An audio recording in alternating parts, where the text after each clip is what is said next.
right, everybody, welcome to this week's edition of the Fresh Takes Podcast, Russo and Felice. I'm very excited, Paul Russo, because we get to discuss one of my favorite things today.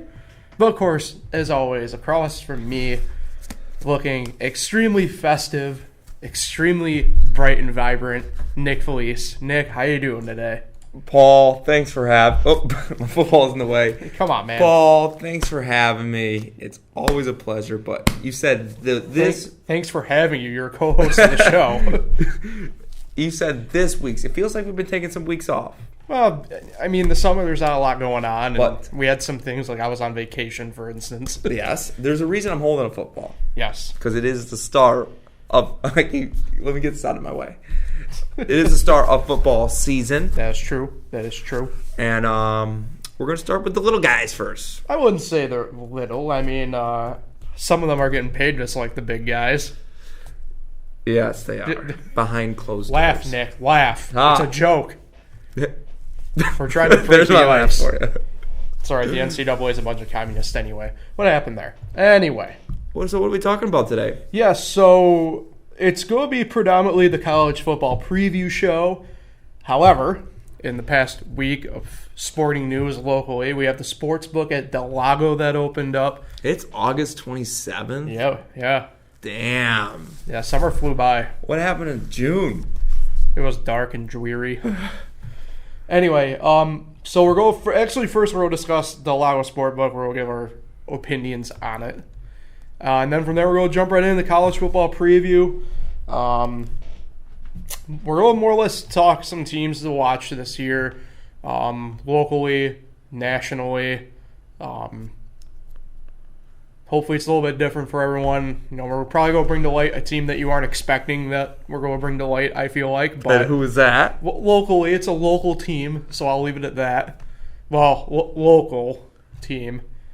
Then we'll get into the Heisman Watch, probably the biggest individual prize in college sports at this point, I feel like. You know, there's not a specialized TV show for the John R. Wooden Player of the Year award. There is not. So, and then we'll get into the fun part, I guess. Predictions. We'll give our final four for the college football playoff, who we think will win, and maybe some couple other bowl games like New Year's Six. We'll give you some predictions on. Will we pick Miami? Guess we'll have to wait. Technically, the season has already We'll begun. have to wait and find out. Yeah, week 0 happened. We had 2 games. Is that what they call it? Week 0? It was week 0. That's what they labeled it as. They've been doing that last couple of years now. Kind of off and on. Last year there wasn't, I don't think. I think there was, but there was no big names. Yeah, this year was the first time we had Like an actual game. a really big game. First time since 2013. Miami and Florida played, and not to say it was like a dud game because it was close and it was actually like exciting to watch, but overall, like gameplay wise, it was an ugly game. Florida like couldn't tackle, and Miami offensively looked very young, obviously. So, And that is your brother's team. yeah, that is Miami. Pat's team.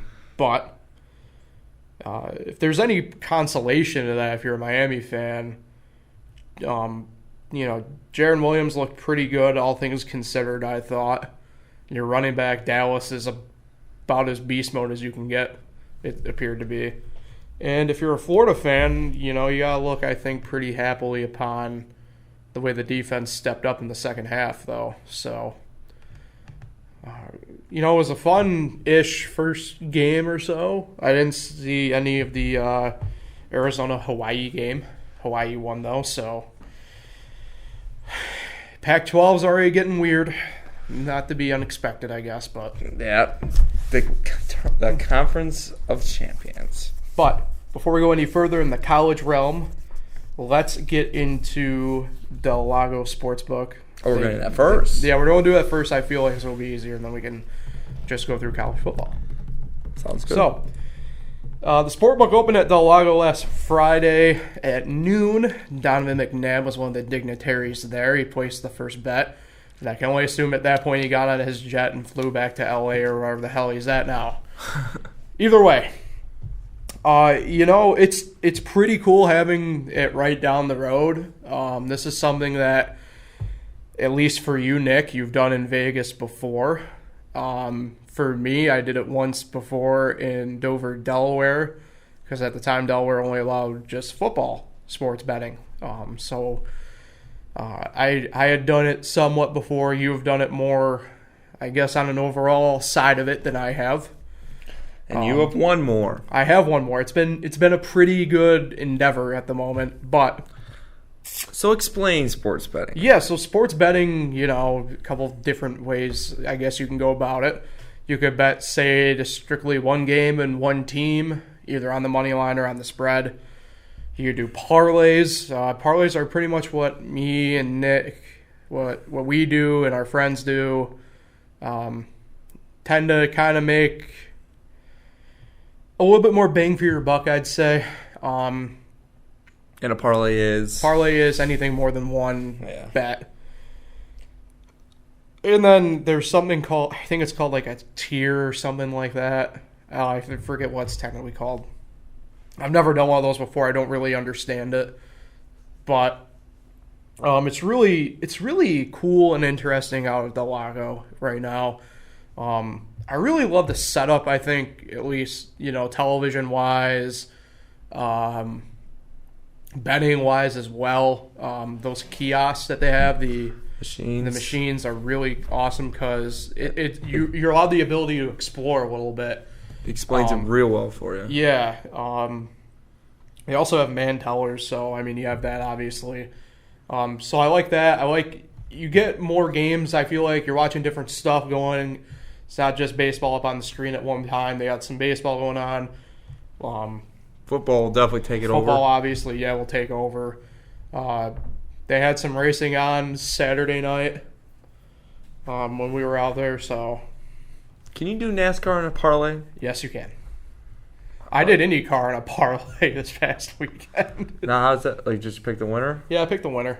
Well, you can pick the winner, or in IndyCar, you could pick the winner or have them pick them like if they were finishing the top 3 on the podium, which was pretty cool. Alexander Rossi just missed for me, but before we jump into, I guess, critiques on my end, Nick, what were the things you like? Because I feel like we all probably have the same, at least in our group. I think we have a overall synopsis of what we like and what we don't like, and it's pretty uniform, I think, across the board overall. But what are some things that you enjoyed? Well, I'm going to compare it. So we went to Turning Stone a couple weekends. Yes. And they got their sports betting earlier. And I only went to Del Lago a little bit yesterday. So I haven't really seen it that much. But comparing it to Vegas, obviously they're not Vegas sports books. Let's just start with that. They're not. It's not going to happen. New York, it's great to see, but they're not Vegas. Not yet. Not ever. I'll just say not ever. But comparing it to Turning Stone to Del Lago, and I think you agree, Paul, Turning Stone is more of a lounge area to watch games. Yeah. What I noticed at Del Lago, it looks more like a restaurant. Yeah. But was it the kiosks, you said? The kiosks? Yeah, those kiosks. Those are cool. Yeah. I will say that. Those are cool. The kiosks definitely helps Del Lago. It explains it. You put a bet in. It can tell you how much you win. I like the live betting. I don't know if that's just DraftKings. That DraftKings does that? Or can you do that at Turning Stone too? What? The live game betting. I think you... I don't know if that's just DraftKings. I can't remember. Well, anyway, you can do that too. We bet the Brewers last night. They were down like 8-1. It was like a plus 1,400 or something like that. We tried to win on that. Yeah. They did not. You guys blew that. 12-2. But anyway, the one thing I'll say about the Turning Zone that sucks is stupid pole. Well, I heard via a source there that pole is a weight-bearing beam, so they are unable to. Are people complaining about the pole? Yeah, people complain, but they can't move it. They can't do anything with it because it's a weight-bearing. Well, anyway, so if you haven't been to Turning Stone, there's a lounge area, and there's a bunch of TVs, and there's a giant pole in the middle of it. Just think about that. You can't see all the TVs, so that's true. It's kind of dumb. Not gonna say that. I am gonna say that. It's kind of dumb. Del Lago does not have that. Del Lago's actually got some nice screens. Yeah. They got a nice scoreboard too. Yeah, I like the ticker that they have going. Because if there's, like, something that happens, like, I noticed, like, in baseball, like, I can't remember who it was for the Cardinals. I think it was Marcelo Ozuna hit a home run and up on, like, a thing. It, like, bumped something out from the end before it goes all the way across. That had this new score, and Marcelo Ozuna, a 2-run home run. Like, that's pretty cool, I thought, so. I mean, I wish there was, if they had, like, places, like, just couches and stuff. Yeah.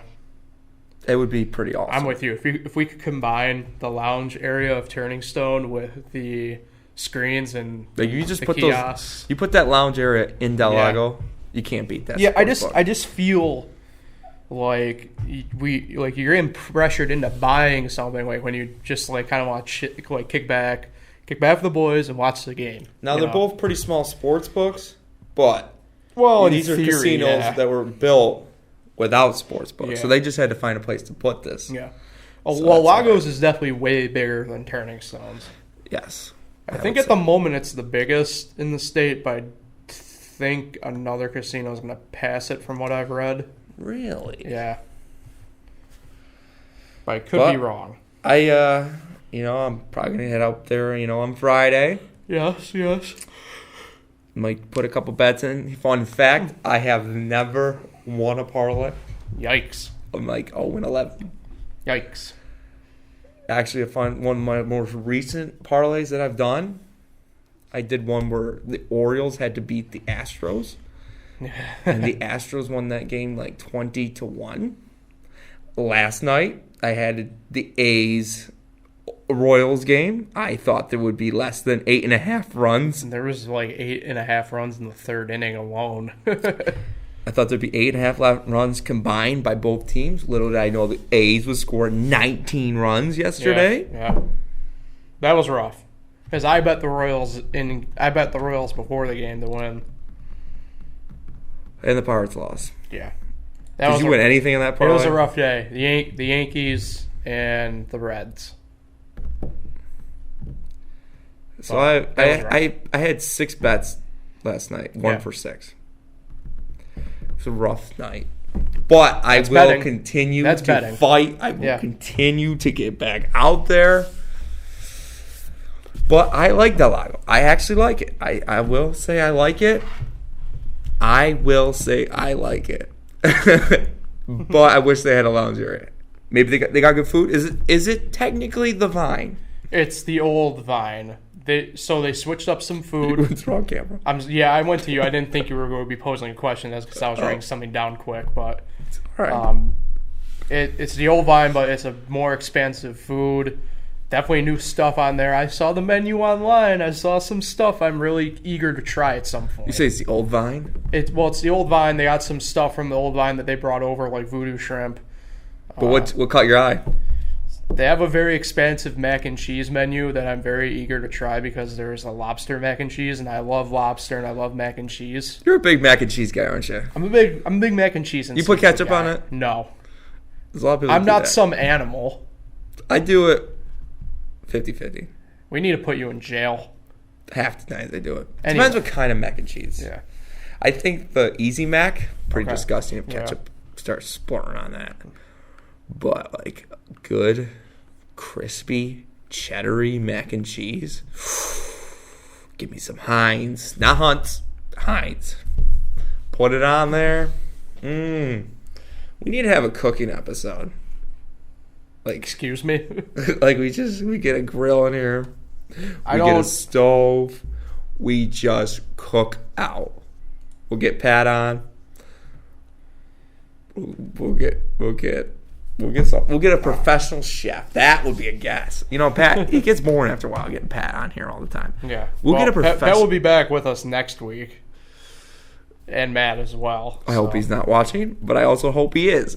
But so I think we kind of ran our course with this, but if you haven't already, check it out. Definitely go check it out. It is entire New York. I like it. I don't know the address.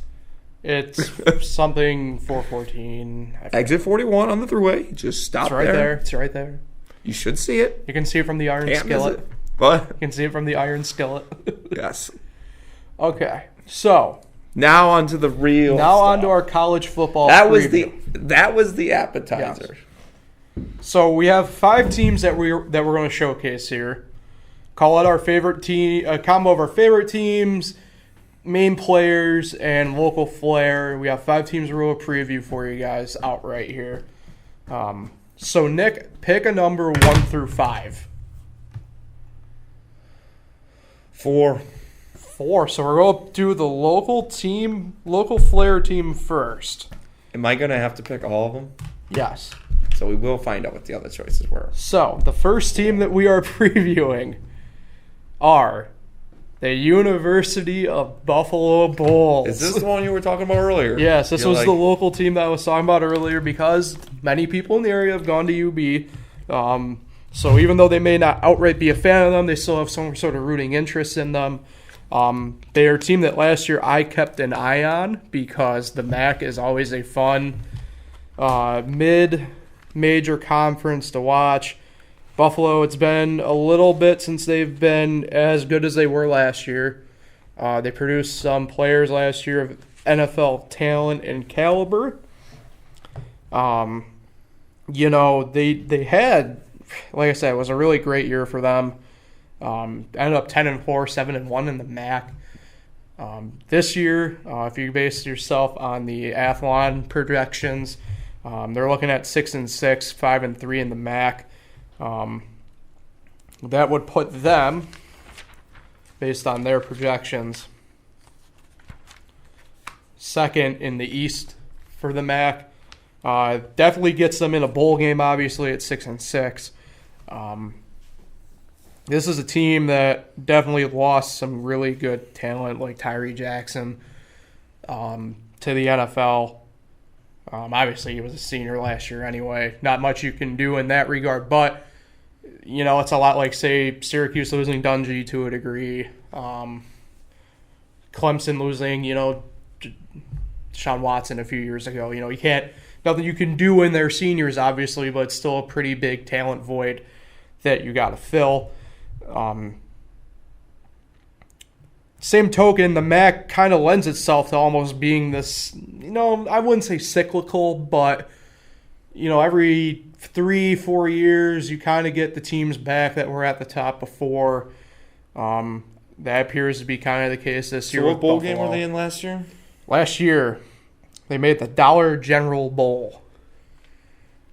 I know. That's probably one of the ones me and Pat. Probably one of the ones you guys mocked. We're sorry. I'm sorry. Anyway, like I said, I just want to take a brief look at the conference as a whole. Can I just ask, is it before Christmas Eve? Yes. Or it's one of those crap ones after New Year's. Yeah. Like I said about the MAC, kind of turned cyclical. So back at the top this year, some names from, like I said, 3 years ago that were at the top. You have Toledo, projected to be the best team, the second best team out there, with Ohio as the other one. These are 2 teams that, like I said, 3 years ago they were at the top of the MAC. So Buffalo looks to have another, semi-successful year, I'd say. Not as good as last year. Even I'm going to have to go out and say that. Isn't Khalil Mack from there? Khalil Mack is a UB alum. So, like I said, they got talent. Big guy returning his sophomore running back Jarrett Patterson. He lends himself out to be a running back that you can throw the ball to, obviously, as well keep it on the ground with. He's got he's not a really big guy, but he's got enough size as a running back in a mid-major that you can do some stuff with him and get away with it. So that should be an exciting facet for the Bulls. Nick, you got anything on them? I'm guessing probably really not on this one. Buffalo? But, yeah. Actually, I do have something on Buffalo. Oh, okay. How about that? My cousin Johnny Marino went to Buffalo. That's right. And today is his birthday. Oh, happy birthday to Johnny. I do not know how old he is. I know he's under 40. He's under, excellent job. He's low 30 something. Way to dip and dodge that. But today's his birthday and he went to Buffalo, so there's your fun fact, Pat. Whoa. Thanks, Nick. Yes. Go Buffalo. So anyway, I'd expect the Bulls to still Did they have a good running back? Yeah, Jarrett Patterson. No. You're talking about in the past. Pass. I can't remember off the top of my head. Anything else on the Bulls, Nick, before we get out of here? The MAC. MAC. I love the MAC. MAC's great, some action. One of my favorite conferences. Now, does the MAC miss Khalil Mack? Probably. Well, UB does. I don't know about the other teams. All right, Nick. We've eliminated one out of this. So pick a number 1 through 4. 2. Wow, we're getting a big player out of the way early here. And I got a hot take about them. Number 2, Nick, that you selected is the Alabama Crimson Tide. Ooh. Now,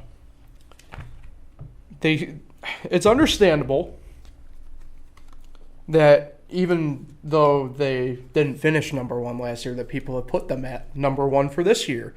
And I get that. Alabama certainly deserves that. But to me, this is going to be a tough rebound year for them. I think they finally have an opponent in the Georgia Bulldogs this year that's going to cause them problems.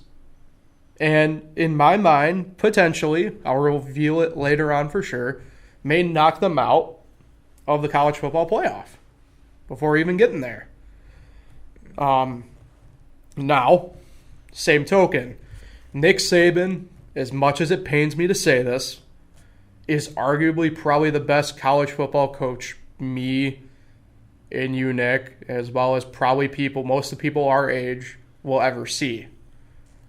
What he's been able to do not only at Alabama, but you go back to LSU, what he did at LSU, and now this dynasty that spans over the decade at Alabama, resurrecting, which is odd saying resurrecting for Alabama because our parents witnessed Paul Bear Bryant's Alabama dynasty and the Bryant tree at that point that was afterwards that still had it going for a little bit. But this Alabama team, when we were growing up, even the first year or two with Nick Saban was a mediocre SEC team. And mind you, the SEC wasn't what it was now, but the same token, you still had LSU, who was tremendous. Still had Florida, who was very good. South Carolina, who was very good. Tennessee, who, guaranteed 10 wins most of the time every year, so very good. But he made Alabama a national name again to just an average college football fan. It's hard to underestimate the value of Tua Tagovailoa. However, at the same token, I don't know if going him over Jalen Hurts was the right move. I still kind of question it to a degree, despite the numbers that he put up last year. You saw certain points, I felt like, where mentally he made some mistakes.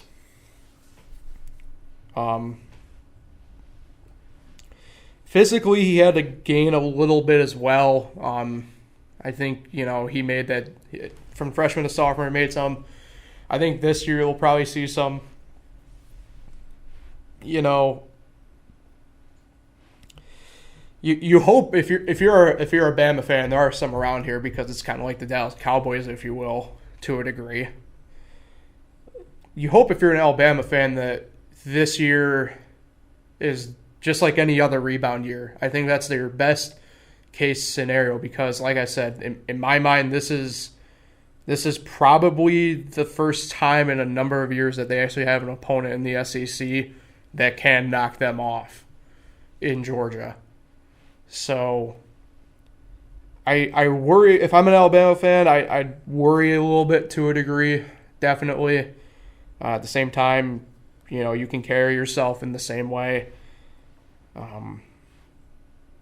I think you hope, too, with Alabama that you kind of lock in your coordinators here too for the next couple of years. Not to say that Saban's going anywhere, but he's not getting any younger. Of course, we say that with a lot of coaches too across college sports. Period. So yeah, I mean, you hope for some continuity throughout the year this year. I think if you're Alabama, you hope for the rebound to go smoothly. I think, although admittedly it's definitely, I think, a tougher road this year, just the way the SEC is, I think. So here's my talk on Alabama. I think Nick Saban could potentially be the best coach I've ever seen. He is the best recruiter I've ever seen in college football. I don't know if he's the best coach. He could be. He's the best recruiter. He gets the best players. That helps. Helps with winning. Notice that in college basketball. Having the best players helps. College basketball's harder to win because it's one and done. Football, it's a couple games. It used to be just one game. But I know Georgia's not one of the teams we're talking about. So let's talk about Georgia too. How many times have we said Georgia is going to be a threat to Alabama? That's a fair point. This year's different though with that team. It really is. Could be. But if they're both undefeated and Georgia beats them in the SEC championship game, do they both get in? A lot of people think that, and I understand why. I personally don't think I can do that, only because I think you're going to have people showcasing another conference that they for sure deserve to be in as well. It does depend what's going on. Which goes into a different discussion about the college football playoff, but and this is where I stand on it. In my opinion, it should be just one from each conference. So, but I'm saying no, but that's probably more premeditated from where I stand on the playoff as a whole. You know what I mean? Mm-hmm.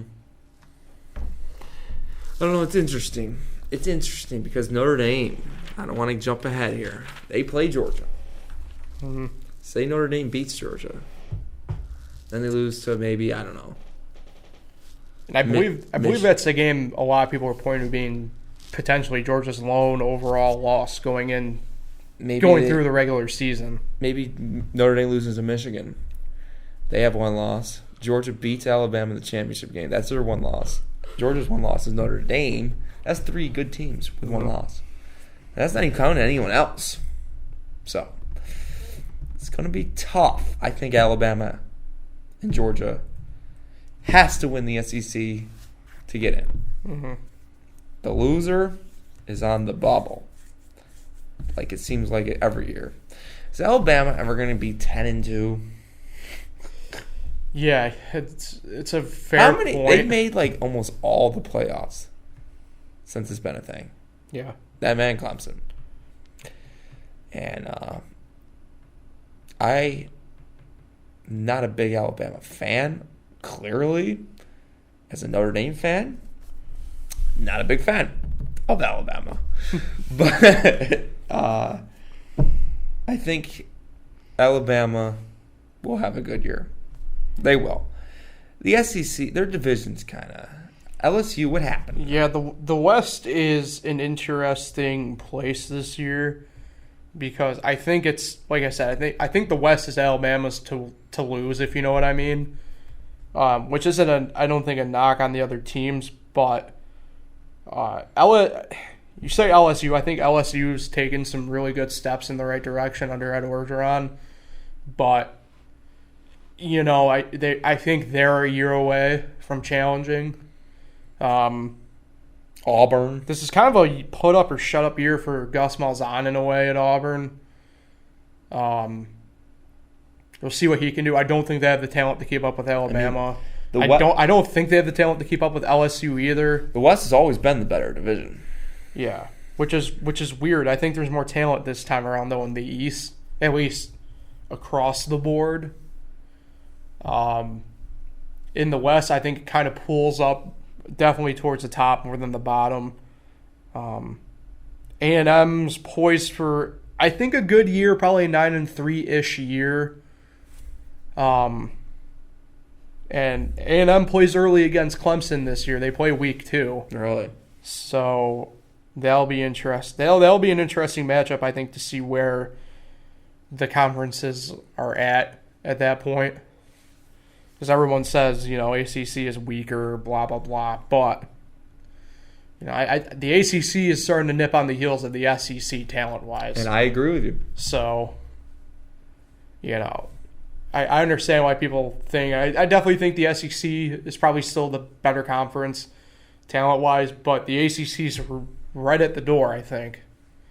So that'll be an early start, not to get too much away from Alabama, but it's an interesting point you bring up, though, about the West, and now you open up the SEC and dissect it a little bit, and I think it's definitely more of a top-heavy offense than ever, or top-heavy conference than it has been in years past, especially this year. So, yep. I think it probably wraps up that portion of it. Big year for Tua. Yes, I think he's poised. I mean, we'll bring it up. He's definitely a Heisman watch candidate for sure. So we'll come back to him in a little bit. We have 3 teams left, Nick, that we decided to discuss. So 3 teams left. Let's go with number 3. Oh, I was hoping we got to our favorite teams last. However, it's not going to be the case. Notre Dame is up next for us. Nick, you know me. I think the people on the show know at this point that I'm not a Notre Dame guy. Never have been, never will be. But Notre Dame fans, for the first time, I think, in a while, be excited because you guys got positive movement, and I think it's going to continue this year. And what I mean by that is, Nick, you can attest to this. I think any Notre Dame fan should be able to logically agree with this. Like in our lifetime especially, Notre Dame's kind of roller coastered a little bit. For instance, like the Brady Quinn years, they were really good. Not what you probably had hoped for, but they were like 9-win seasons, 10-win seasons, and that was great. That was fine. Then you got lodged into 500 football for 2-3 years, and then you get Jimmy Clausen, and you're back to 9-win seasons, 10-win seasons, back down to 6-6-ish area, back up to a national championship appearance, back down. And Brian Kelly's kind of stabilized it back to like 8-10 wins, and then you get to last year. And I'm really big on Ian Buck. I love Ian Buck. I think this is a guy, I think Notre Dame finally has a quarterback that I don't think we can really mock. This is a guy, he's got a really good arm. We know it because we look at the stats and we saw games. He's much more of a dual-threat quarterback than I think a lot of people will give him credit for. There were a couple games last year where he had multiple rushing touchdowns in a game. He got to, I think, triple-digit rushing yards a couple games. This is a guy I think that you can definitely build upon here.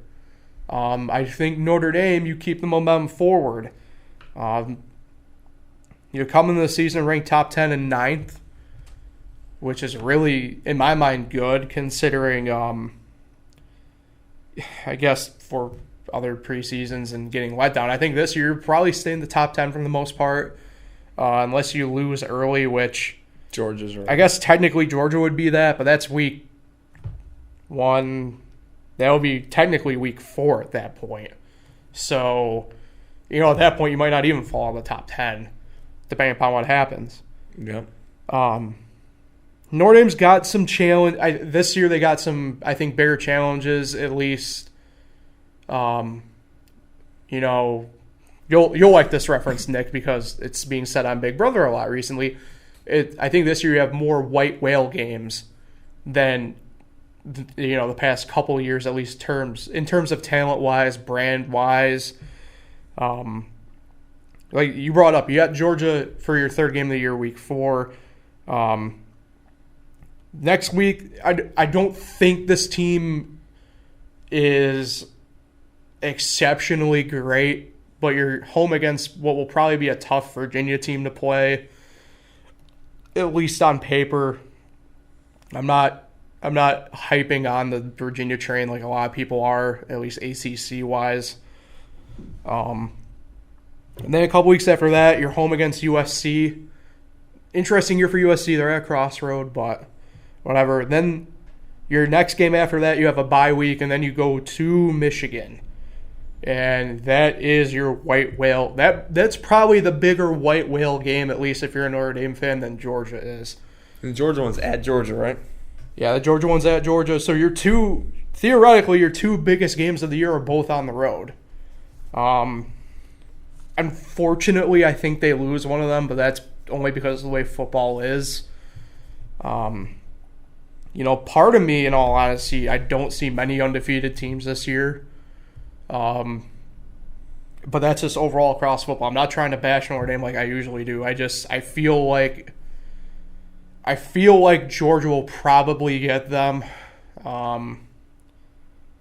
If not, then man, you're riding a lot of good momentum through to Michigan, in my opinion. So I mean, they do have a good schedule to get some brownie points, yes. I guess you could say. But I think there's only one game, and I like their team. Mm-hmm. I like Ian Book. Got trusted offensive line. That defense is underrated to me as well. I don't think enough credit's getting given to that defense. And I liked Evan Colson back in the day too, but he had some problems. I forgot about him. Yeah, he was the one that went to the national title game. Yeah. Him and Tommy Reese. Ah, that's right. They were splitting time, but then Everett became the guy. So it all comes down to Notre Dame's schedule. It's usually the same schedule every year. Well, that's the part that kind of sucks about being an independent still is. Yeah. I mean, obviously conference-wise, if they were in a conference, they'd be the same, but, you're kind of stuck playing, I guess, the same, at least low-tier opponents every year. Their BCS history does not help. No. Because they actually do go off from previous years. Central Florida knows that. Yeah. And there's only one game I think they can lose to make the BCS, the Final Four, and that's Georgia. I think if they lose to Michigan, they're out. I think it's a good game to get. I think at that point, if you lose two, I think you're out. No, I'm saying if they lose to Georgia, they beat Georgia okay, I see and what lose to you're Michigan, saying. that could hurt. Because Michigan always seems to lose a couple games. Yeah. And Michigan's probably going to lose to Ohio State, and that's going to end up being a bad loss. You think that? I think not to get too off topic. I don't know. Because I think this is a make or break year for Harbaugh, at least in that regard. Yes, it is. It's a big game. But I think if they lose to Michigan, it could affect their chances at the BCS Final Four.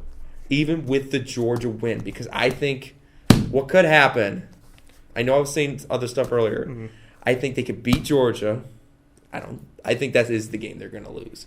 But I think if they do beat Georgia and they lose to Michigan and Georgia loses to Alabama in the tight SEC championship game, Notre Dame is not getting an 11-1 with a Georgia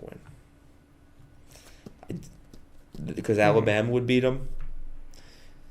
And then Michigan would have, 2 losses. One to Ohio State, maybe one to Purdue. But I think they're the two biggest games of the season. Yeah. But you can't overlook the other 10. Definitely. Obviously, 3 ones that stick out. At Stanford, USC, and at Navy. Stanford's the Navy is the season regular season closer for Notre Dame. And Navy can't always sleep on. Yeah, Navy's going to be a tough. They're tough offensively because just of how quick they can be. And you can't sleep on the 5 ACC teams that they get every year. Not to spoil it too much, but I think Virginia Tech wins the Coastal in the ACC. I think they're tougher than a lot of people are giving them credit for, and that's the game right after. On the road at Michigan, so I don't know. We'll see. Week 1 is on Monday for Notre Dame. What's weird is looking at some stats, at least coaching wise here, for Chip Kelly and this will be his 10th year at Notre Dame, which it doesn't seem like it's been that long, but it's really weird because this is definitely the longest Notre Dame head coach in our lifetimes paying attention to it, that they've had. Well, he's been the most successful since I've seen. Definitely been the most successful. 81-35 is his record over 9 years. And in the past, I'd say 4 years, I think of those 35 losses, he's maybe had 8? which compared to the first few years, I think, 2 years, and then like the 2 years after the national championship appearance, he had like 4 or something like that the 1 year, and there were people calling for his head. Yeah, but what if you take out those 2 12-1 seasons at 24-2? Which is a good point, but I don't think last year's really that big of a fluke for them. I think for them, what might dog them this year a little bit might unfortunately be the fact that they're independent. And their history. I don't think they look as much as I know they do, but I don't think I think they try better now than they have in the past. I do too. If Notre Dame is undefeated, they're in. Yeah. However, I'm like you. I think unfortunately they lose one of those two, and I think that might doom them. I don't know how they did the year after they won the 12-0 that 1 year. Mm-hmm. I don't know how they did, but it's tough to go back-to-back undefeated seasons. Mm-hmm. It's tough to do. I mean, that's the thing. I mean, their only loss last year was in the playoff against Clemson. So you look at it regular season-wise, it was a great year. They had very few, nail biters. They opened with a win against Michigan that was a nail biter. And they didn't really have one until, Pittsburgh, which I don't understand that team at all. Pittsburgh gave them a nail biter. And then, you look at it and everybody thought Syracuse would, and then, Dungy goes down with an injury. And, they just freaking smoked Syracuse out of the water at Yankee Stadium. And then USC gave them a little bit of a nail biter, but... And that should have been a game day? Yeah. Oh, the Cuse game, you're right. Should have been game day. I'm still salty over that. I'm glad you're salty with me about that. So, let's move on from Notre Dame. We got 2. I think I know who number 1 is, so I'm going to go number 5. All right, looks like we're going Syracuse. Oh. You got played. Nick did not anticipate that. This Syracuse team is an interesting one to watch this year because... Don't drool too much here. Yeah, I'm trying not to. It's, you look around and, man, this is about to be a fun year, I think, if you're a Syracuse fan. I'm proud to say I'm one of the over 9,000 now new season ticket holders or something like that. Or no, I think it's like 4,000 new. Collectively, there's like over 9,000 or something like that. I don't know. I'm going to mix up a little bit. Going every game? What about that one weekend you have a race? What race? Didn't you say there's a race? Oh, I'm not going to that. Where was it? Dover. I don't think. Were they playing that day? I don't think that weekend. That weekend, I think, is their road game at NC State. Either way, I don't think I'm gonna go. Either way, this Syracuse team is going to be fun to watch. I mean, they always are, I guess, under Dino Babers because of just the way that offense runs. Tommy DeVito, man, that kid's got an arm. I saw him a couple of plays last year because of Dungy going down, with quick little like in and out injury type deals. But DeVito's got an arm, not as good as a runner as Dungy, but he's got a decent pair of legs underneath him if he needs them. So it's going to be. I'm sorry. No, it's okay. What year is this for Dino? This will be year 4 for Dino. And in his opening speech, he's held up to what he promised. Making this team fun, making it known again. Syracuse is one of those. They don't get talked about it because, overall it's been a fairly mediocre program for a while. But this is one of the more historic college teams ever. First Black Heisman. We were running back U for a while.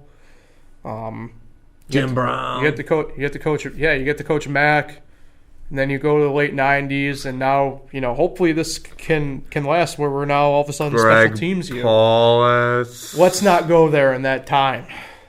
Ryan Nassif was good.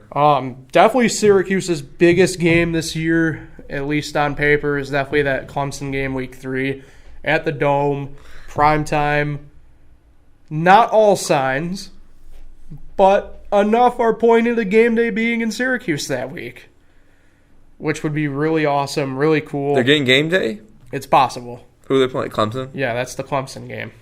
They got to be undefeated. Both of them got to be undefeated and ranked, which I think both should be. What week is it? Week 3. Oh, they should be. Don't they have Liberty and Liberty State? Liberty is week 1. Maryland's not a tough test, but that Maryland team I don't think is as bad as people realize. So that's going to be a tough game. That's in Maryland. That's in College Park. I think they still lose to Clemson. Like, I'm 95% fine with that.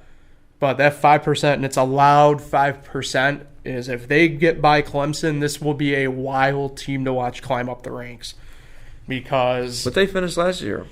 Like 15th or something? Yeah, we finished overall 15th in the rankings last year. We're preseason 22 in the AP and coaches. Athlon has us at 21. Oh, you're 22 right now? Yeah.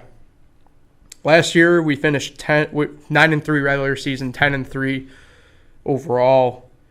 Athlon has us still at 9-3 regular season wise. I think we'll be 10-2 is my bet. Clemson's going to be a loss, and then they always have what I call, and it's no matter what, whether it's football or basketball, what I call the Syracuse loss. You got the schedule in front of you? Yes. Go through it again like you did last year. Okay, so week 1, Liberty win. Week 2, Maryland win. Where are these places? Home? Both at At home? Maryland, at Liberty. Oh, yeah, damn. Those are 2 wins. I think home against Clemson's probably going to be a loss. At home against Western Michigan, win. They close out September. Home against FCS Holy Cross should be a win. So they go September 4-1. I think they beat NC State on the road. They play a Friday night. Is that Friday? Yeah, Friday night game in the Dome against Pittsburgh. To me, that has Syracuse loss written all over it because Syracuse just tends to do that. So that puts them at 5-2. Then they're on the road at Florida State. That should be a win. I kind of worry, unfortunately, for Willie Taggart's job at this point because Florida State's in the middle of an administration turnover, and usually a lot of people in the athletic department don't survive that. Which is a shame. He's done nothing wrong. He's only been there 1 full year or so. Home against Boston College, win. At Duke, win. At Louisville, win. And home against Wake Forest to close out the regular season, win. 10-2. 10-2. I think that puts them, in all honesty, still probably second best team in the ACC overall. However, I don't think, obviously, the way it is, it's not going to work out. I still think part of me really thinks that they'll get a New Year's 6 game. But I'll save that for predictions. How do they do that without making the ACC? ACC 2. The Orange Bowl takes the second highest ACC team. Because Clemson would be in the playoff? Yeah. So I'll save that for then. But I'm excited. I think the offense will be very explosive still. That defense is going to be improved. The secondary is improved. That D-line is reloaded.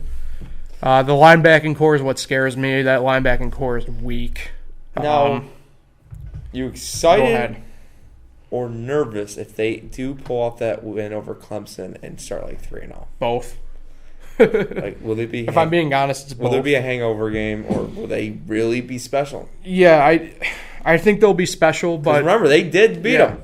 Yeah, I mean they played well last year. They are statistically in the past 3 years the team that has played Clemson the toughest in the conference. No, overall. Probably. Well, I don't know about overall. You might have to give that to Alabama outside of the championship game last year. But that counts. But definitely in conference. And Dabo has given them a lot of credit. I think other coaches in the ACC has given Syracuse enough credit at this point. You don't want credit. You want a win. Dino's got the extension. Don't know exactly for how long. Don't know for exactly how much. Part of me, and I think it's general knowledge though, that I think a lot of people, if we have another 10-2 year, and then God forbid, at least in this regard, we go undefeated, Dino Babers all of a sudden becomes the top coaching prospect. You're nervous for him. Yeah. I'm not nervous for him. I'd be happy. I mean, whatever. But all of a sudden, it sucked really because... Maybe he's loyal. And it's not whatever because I love Doug Marrone and what he did for the program, kind of resurrecting it the way he did.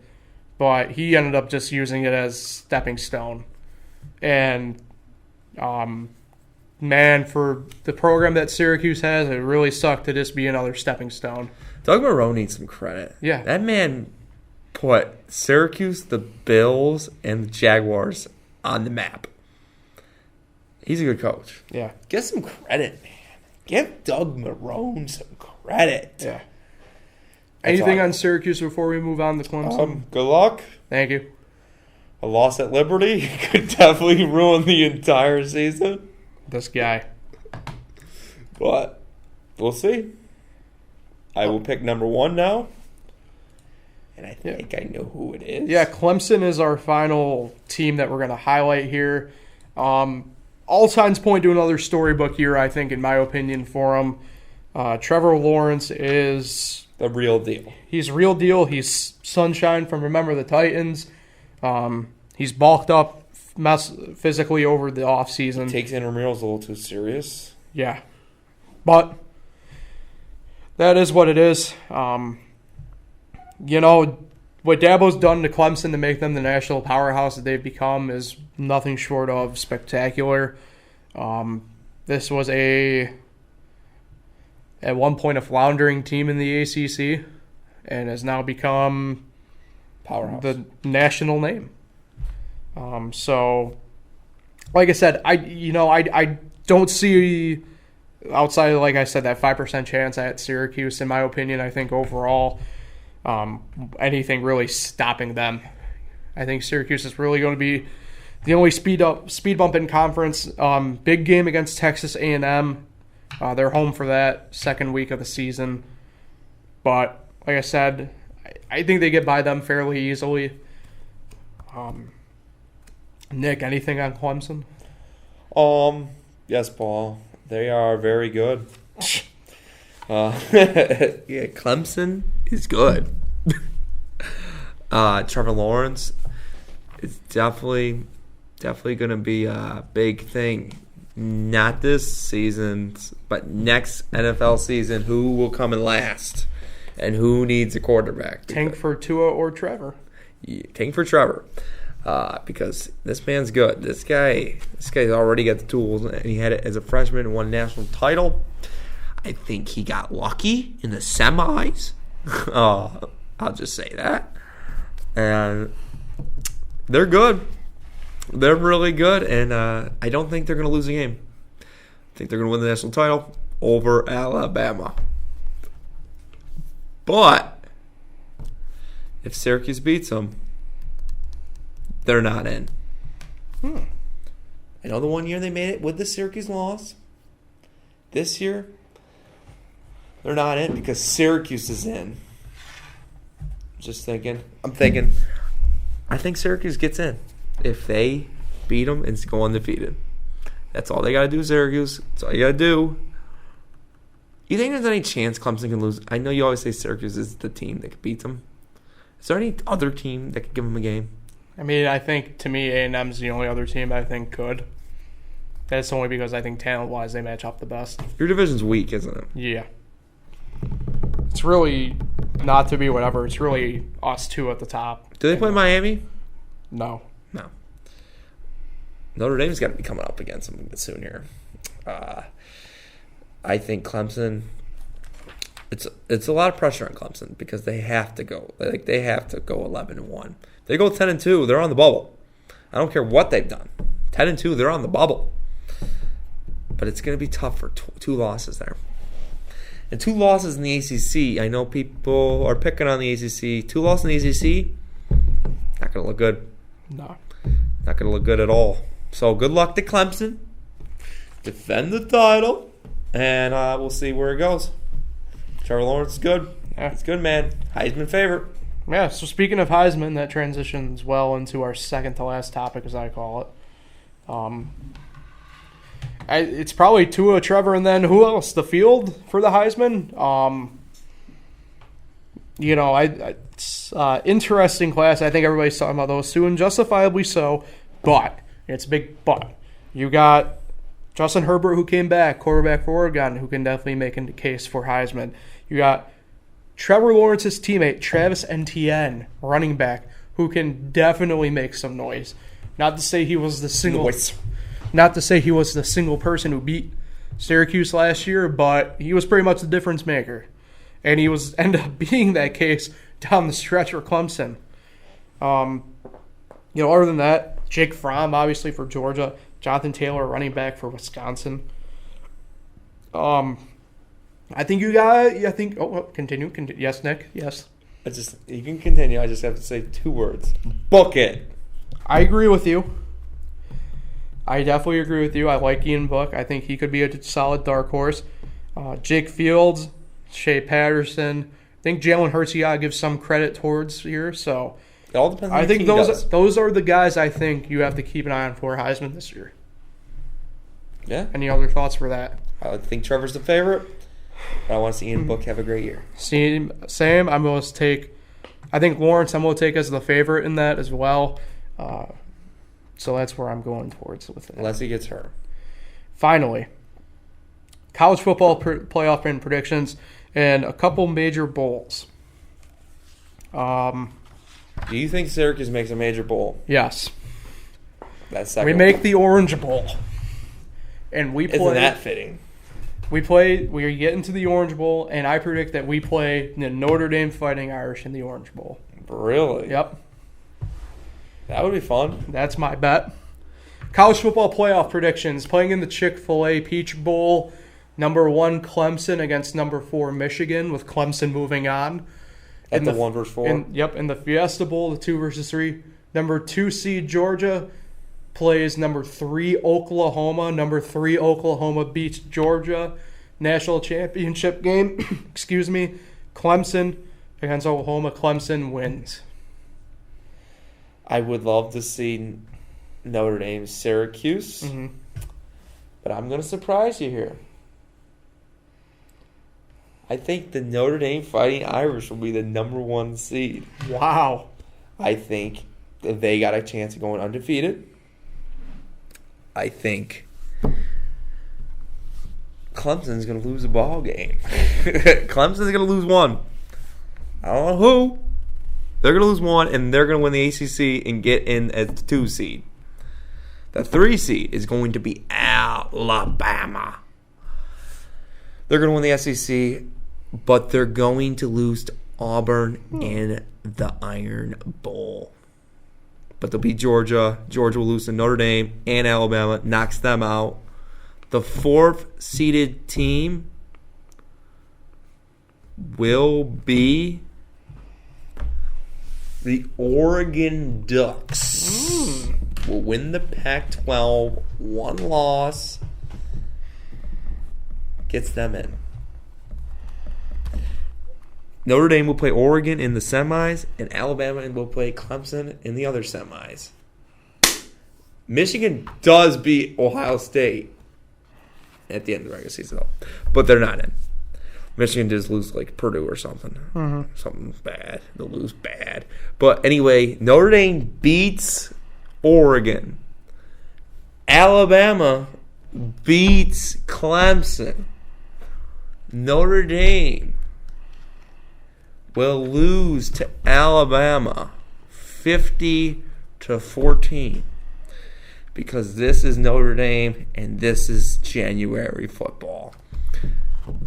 But I will be rooting for Notre Dame. Notre Dame will get crushed in the national championship. They'll get a nice, easy team that had a good year. Oregon in the semis, which should have been that Kansas State game a long couple. Actually, could have been Oregon too, but it should have been Colin Klein in Kansas State. We're finally getting that game. We're going to the national title game to lose to Alabama. Clemson, Alabama will be a thriller, though. All right. So, I think that officially takes us to the... Oh, and the one... Oh, go ahead. Clemson loss? Yeah. Will be Syracuse. All right. But Syracuse will lose to Pittsburgh, and they might get beat by Liberty. No. I don't know. They'll lose something. Anyway, that is all we got for college football preview. That takes us to the end of the show today. We thank you, as always, for tuning in. Nick, shout out today. You got anyone in particular? I do. All right. This shout out has been done on the show before. Okay. I don't know you don't like those. You like me to get creative here. But this is more of this needs to happen. Okay. I am shouting out your mom. That is true. Mrs. Russo. Yeah. Paul. I know where this is going. She needs to come on the show. Is this where you thought it was going? No. She needs to come on the show. She needs to sit right here. And Pat needs to sit over there. And we need John, your dad, commenting for questions. And we just need to talk. Maybe if we talk about Gilmore Girls or something. Gilmore Girls. Whatever she's into. We're going to find out what your mom's into. We're going to talk about her favorite shows. It's going to happen. It's not going to happen next week. Next week we have big plans. But it's going to happen. I'm shouting out Mrs. Russo for like the 5th time. I don't know. Shout out Mrs. Russo. We're getting you on the show. Maybe get my mom on the show. Maybe for Mother's Day. But I want it earlier. I don't want to wait till Mother's Day. I want it now. Good night. All right. So as always, we thank you guys again for tuning in. If you haven't already, you should like, share, and subscribe to the Finger Lakes 1 YouTube channel. Download their app to keep up to date with all the news and fun stuff. Have an enjoyable long weekend. First week in college football. We'll see you next week for our NFL preview show.